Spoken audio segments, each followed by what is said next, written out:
చిత్తశుద్ధి గల్గి చేసిన పుణ్యంబు, చిత్తశుద్ధి గల్గి చేసిన పుణ్యంబు, కొంచెమైన నదియు కొదువగాదు, కొంచెమైన నదియు కొదువగాదు.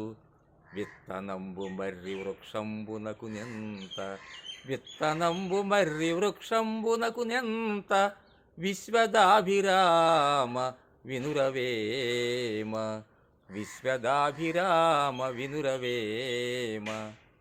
ఏమండి, మంచి మనసుతో ఏ చిన్న సాయం చేసినా కూడా అది గొప్ప ఫలితాన్ని ఇస్తుందంటండి.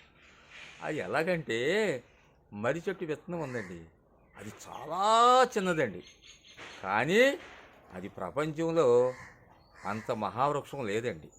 చూసారా మరి?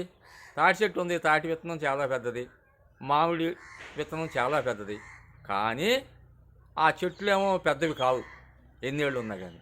ఈ మర్రి చెట్టు మాత్రం వేల సంవత్సరాల నాటి కూడా ఉన్నాయండి, బాగా ఎకరాల ఎకరాల విస్తీర్ణంలో ఆక్రమించుకొని ఉన్నాయండి మర్రి చెట్లు. అదండి దాని సారాంశం.